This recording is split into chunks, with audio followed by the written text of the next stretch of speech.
कलकत्ता उच्च न्यायालय के मुख्य न्यायाधीश टी.एस. शिव ज्ञानम ने बुधवार को इस्लामपुर कोर्ट के फास्ट ट्रैक फर्स्ट और सेकंड कोर्ट भवनों का वर्चुअल उद्घाटन किया है।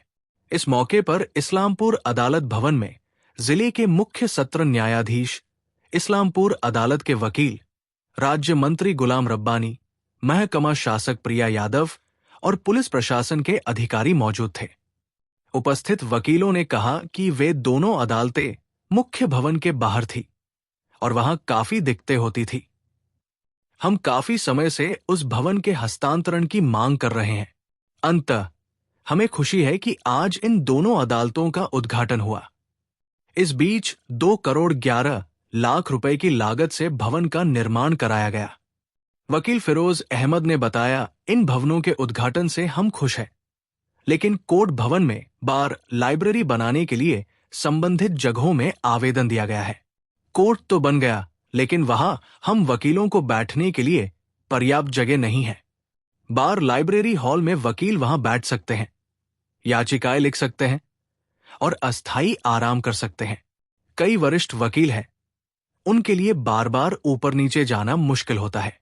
हमने अदालत परिसर में किफायती शौचालय की भी मांग की है। मुझे आशा है कि महामहिम न्यायपालिका इस मुद्दे का समाधान करेगी। इस दिन जिले के मुख्य न्यायाधीश ने कहा, मैंने राज्य के विभिन्न जिलों में सेवा दी है। अनुमंडल न्यायालयों में कई समस्याएं होती हैं।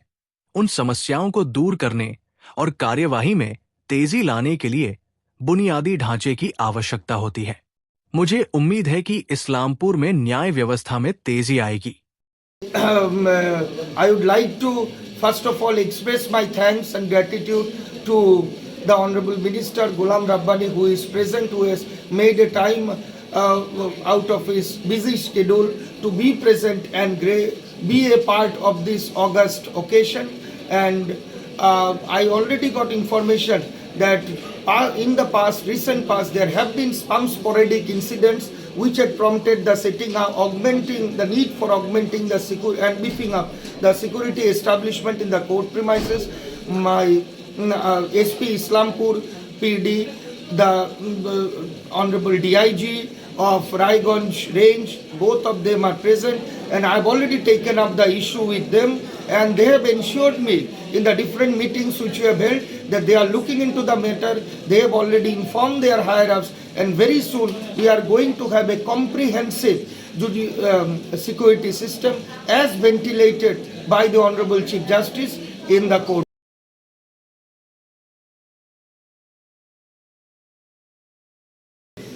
যখন পয়সা বেশি আসছিল তো পয়সাটা ফেরত দেওয়া হচ্ছে, আর আমরা পয়সার জন্য দিল্লিতে গিয়ে লড়াই করছি। তাও কিন্তু জুডিশিয়ারিতে আমরা 2 কোটি 82 লক্ষ টাকা স্যাংশন করে আজকে court building chief justice T S. Sivagnanam और ऑनरेबल चीफ जज अजय मुखर्जी और ऑनरेबल मिनिस्टर इंचार्ज मलय घटक और আমাদের ডিস্ট্রিক্ট জাজ, লার্নার জাজ আর অল জাজের সঙ্গে আমরা এটা শেয়ার করলাম আজকে ইনগ্রেশন হলো। তা আমার বক্তব্য এটা 2000-এ কেন হয়নি, 2001-এ কেন হয়নি, 2011 অবধি কেন হয়নি, 2012-11-তে আমরা ক্ষমতায় এসেছি। আমাদের মুখ্যমন্ত্রী মাননীয় মমতা ব্যানার্জি আজকে 2 কোটি 82 লক্ষ আর যেটা লাগবে এখানে ওটাও আমরা দেবো। কিন্তু প্রবলেম এখানে আমাদের কি হচ্ছে, 1,71,000 কোটি টাকা যখন আটকে রেখেছে, এমজিএনআরজি টাকা দেয় না, পিএমওয়াই টাকা দেয় না, তার সত্ত্বেও আমরা এগুলো কাজ করতে পারছি, যার জন্য আমি মুখ্যমন্ত্রী অন্ডাবল চিফ থেকে ধন্যবাদ দিচ্ছি। সব থেকে বড় কথা হচ্ছে সেফটি সিকিউরিটি তো আগেও তো ছিল, আমাদের এখানে একটা বিষণ্ণ ঘটনা হয়ে গেছিলো, তার জন্য এখন হচ্ছে গিয়ে সবগুলো এক জায়গায় আসা, সব ইমিউনিটিজ করা হয়েছে। ইভিন হচ্ছে আমাদের সিসিটিভি ফুটেজে আন্ডারে কোর্ট আছে, এখন আশা করছি 100% সেফটি সিকিউরিটি আমরা পেয়ে গেছি। এরপরে আর কোনো ঘটনা এরকম হওয়ার কোনো হয় না। যে মডার্ন ইমিউনিটিজ আমাদের সব কোর্টে অলরেডি প্রোভাইড হয়ে গেছে, এখন 2টো কোর্ট বাকি ছিল, সেটাও হয়ে গেল। এরপরে কিন্তু আমরা ইমিডিয়েট সব জুরিডিকশন মানে তাড়াতাড়ি আমরা হচ্ছে কেসগুলো ডিসপোজাল করতে পারবো। Thank you. আমাদের এখানে যথেষ্ট নিরাপত্তার মধ্যে কাজ হয়, একটা নির্বিচ্ছিন্ন ঘটনা ঘটেছিল, তো আশা করি আমাদের আগামী দিনে সেই বিষয়গুলি সমাধান অর্থাৎ মমতা ব্যানার্জি নেতৃত্বাধীন যে আমাদের যে সরকার এসছে 2011 সালের পর থেকে দেখবেন চারিদিকে ডেভেলপমেন্ট হচ্ছে এবং প্রচুর ইনফ্রাস্ট্রাকচার তৈরি হয়েছে। কোর্ট বিল্ডিংগুলো দেখবেন যে নতুনভাবে সাজানো হয়েছে এবং দীর্ঘদিন ধরে আজকে দেখা যাবে যে পিডব্লিউডি জায়গাতে ছিল ফাস্ট্যাগ 1 ফাস্ট্যাগ 2 কোর্ট, সেটাকে স্থানান্তরিত করে আজকে নিয়ে আসা হলো কোর্ট প্রিন্সেসের। ইসলামপুরবাসী তথা জেলাবাসীর পক্ষে খুবই গৌরবময় দিন এবং আইনজীবীদের পক্ষে এ পক্ষে খুবই ভালো এবং লিটিগেন্টদের পক্ষে সুবিধা হবে এই বিচার ব্যবস্থার জন্য। আমাদের মুখ্যমন্ত্রীর নির্দেশ অনুযায়ী অনারেবল কোর্টের ইনস্ট্রাকশন নিয়ে রায়গঞ্জ পৌরসভা অলরেডি রায়গঞ্জ কোর্ট প্রিমিসেসের মধ্যে কিন্তু একটি সুলভ শৌচালয় তৈরি করেছেন, এটা জানা দরকার আপনাদের। এবং সেখানে রাজ্য সরকারই সম্পূর্ণ কন্ট্রিবিউশন করেছেন এবং অনারেবল কোর্ট থেকে পারমিশন নিতে হয়। আজকে ইসলামপুর কোর্টও আশা করি আমাদের মিনিস্টার সাহেব এসেছিলেন, রাব্বানি সাহেব, এবং চেয়ারম্যান সাহেব ছিলেন কানাইলাল আগরওয়াল সাহেব।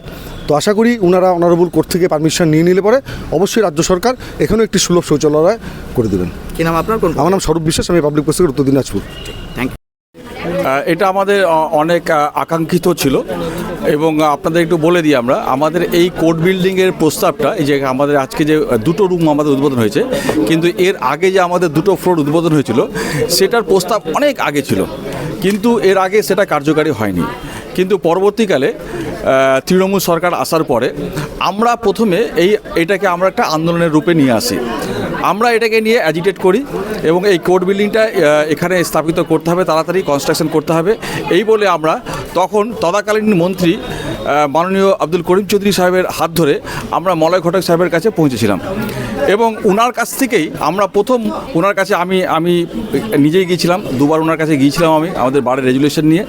এবং আমাদের মাননীয় মলয় ঘটক সাহেব আইনমন্ত্রী, উনি আমাদের প্রথম এই ফান্ডটা স্যাংশন করেন এবং আমাদের এই কোর্ট বিল্ডিংটার কাজ শুরু হয়। এবং আমি এই কোর্ট বিল্ডিং কাজ শুরু হওয়ার সময় আমি ধন্যবাদ দেবো সেই সময়কার তদাকালীন ডিস্ট্রিক্ট জাজ সাহেব অনন্যা বন্দ্যোপাধ্যায় মহাশয়কে।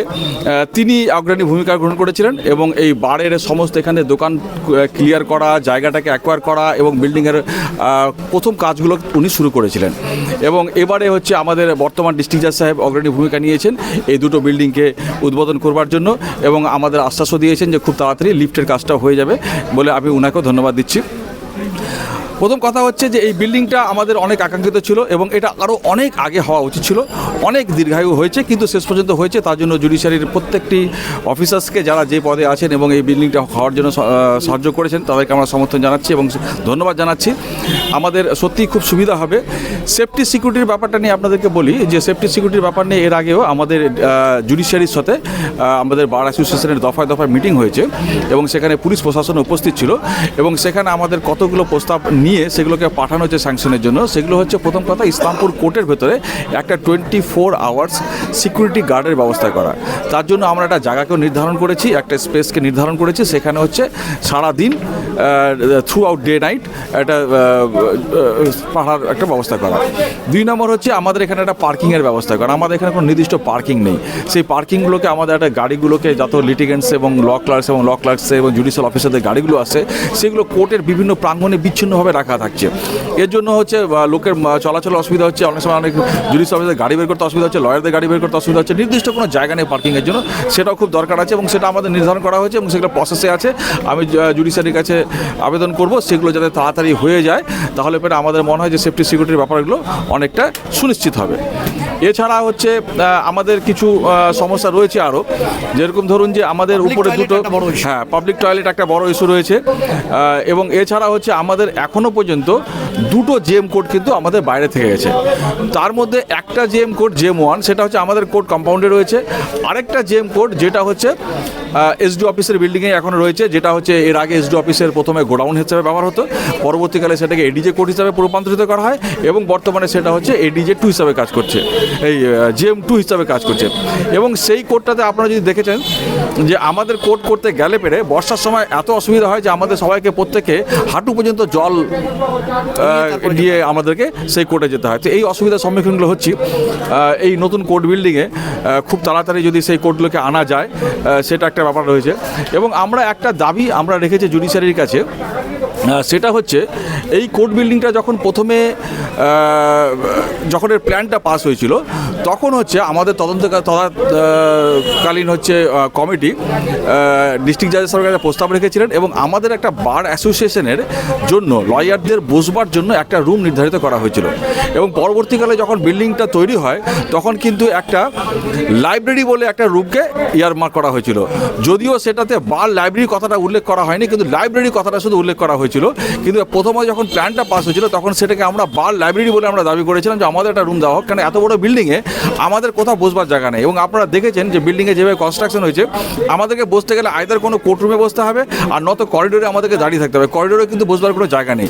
এবং আমাদের এখানে অনেক বয়োজ্যেষ্ঠ আইনজীবীরা আছে, প্রবীণ আইনজীবীরা রয়েছেন, তারা হচ্ছে কোনো বসবার জায়গা পাচ্ছেন না। যদি আমাদের এই বিল্ডিংয়ে ওঠার পরে যদি একটা কোনো লয়ারের সাথে আমাদেরকে কনসাল্ট করতে হয় তাহলে পরে কিন্তু আমাদেরকে আইদার হচ্ছে কোর্ট রুমের মধ্যে বসে থাকতে হয়, যখন অন্য মামলা চলছে সেখানে আমরা কোনো ক্লায়েন্টের সাথে কথা বলতে পারি না, কোনো বুক কনসাল্ট করতে পারি না, একটা পিটিশনকে লিখতে হলে পরে আমাদের এসে আবার ফিরে এসে আমাদের সেরেস্তায় আসতে হয়, সেখানে এসে আমাদের লিখতে হয়। তো অনেক সময় এই এমার্জেন্সি কাজগুলোর জন্য আমাদের এই গোটা বিল্ডিংয়ের মধ্যে একটা স্পেস যদি থাকতো যেখানে আইনজীবীরা বসে অন্তত তার প্রতিদিনের কোনো না কোনো এমার্জেন্সি কাজগুলো করতে পারেন কিংবা অপেক্ষা করতে পারেন। অন্য কোটি তোর মামলা রয়েছে, যেরকম অনেক সময় পক্সো কেসগুলো চলে, পক্সো কেস চলবার সময় ছিল ক্যামেরা ট্রায়াল হয়, দরজা বন্ধ করে দেওয়া হয়, সমস্ত আইনজীবীদের বাইরে চলে যেতে হয় এবং বাইরে আসার পরে তাদেরকে আবার ফিরে তাদেরকে নিজের সেরেস্তার বিল্ডিংয়ে থেকে যেতে হয়, ওইখানে সেখানে সেই বিল্ডিংয়ে তাদের বসবার জন্য কোনো জায়গা নেই। তো আমরা আপাতত একটা লয়ারদের বসবার জন্য একটা স্পেস আমরা চেয়েছি, সেটা আমরা ডিস্ট্রিক্ট জুডিশিয়ারির কাছে আবেদন করেছি, আমাদের এখানে অ্যাডিশনাল ডিস্ট্রিক্ট অ্যান্ড সেশন জাজ ওনার কাছেও আমরা আবেদন করেছি। ওনারা বলেছেন ব্যাপারটাকে আমরা দেখবো, জোনাল জাজের সাথে কথা বলে আমাদের একটা স্পেস দেওয়ার ওনারা কথা বলেছেন। তো যাই হোক, এই নতুন বিল্ডিংটা হয়েছে আজকে আমাদের খুব আনন্দের দিন।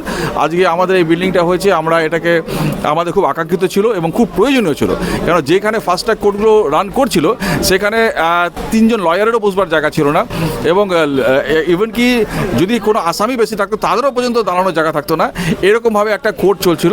তো সেটা আজকে আমাদের এখানে শিফট হচ্ছে এবং খুব অবিলম্বে শিফট হয়ে যাবে, এটা আমাদের খুব আজকে আনন্দের দিন এবং এটা আমরা খুব আজকে আমাদের ভালো লাগছে এবং আমাদের জন্য যদি একটা স্পেস ওখানে হয় আমাদের আরও বেশি ভালো লাগবে। আমরা মনে করবো যে বিল্ডিংটার মধ্যে আমাদের কোনো একটা স্থান পেলাম।